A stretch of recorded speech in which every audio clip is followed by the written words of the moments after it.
To faɗo na san kana faɗa zan fahimta. A farko da shaida ke kadai za na ɗauka. Na sani za ki bi ni inda daga za na taka. Ga kwanata da tafi daga min na barka. Ba rabo wani da ita daga tsanani ko da doka. To ashe ni ma aron ka dai na yi shuka. Kai tsaye zan baka ragama ta ka tuka. Alwalata da na kira miji na da ganka. Rayuwata kana shiga ciki na fara harka.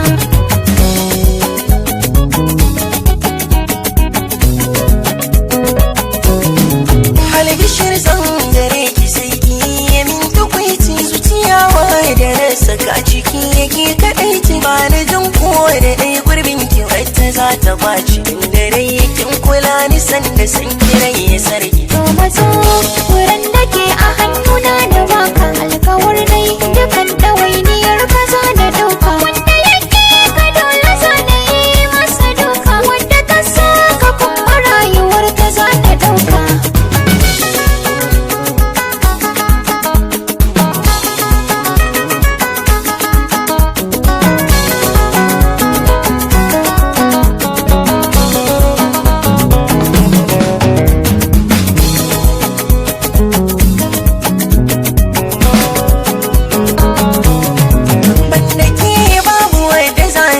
Sahiba tunda dai kin cancanta ke kadai ya zanya ba.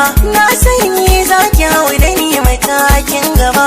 Ja da kwanan ki surkar gidan matakawa. Ni da kai matuƙar raba batun haka ne. Sana ba kamar dara ta so ka sha dole ne. Ko da yi ma ka tarbiya zaɓin naka ne. Inda rai ba abin da za ka so ban yi shi ba.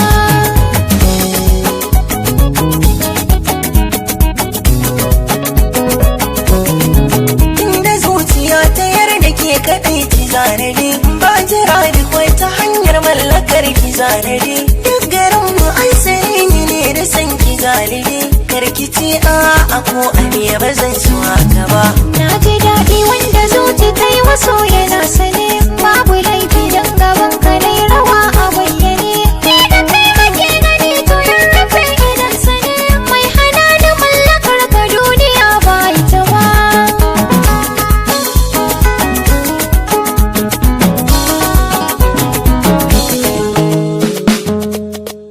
Okay, mix.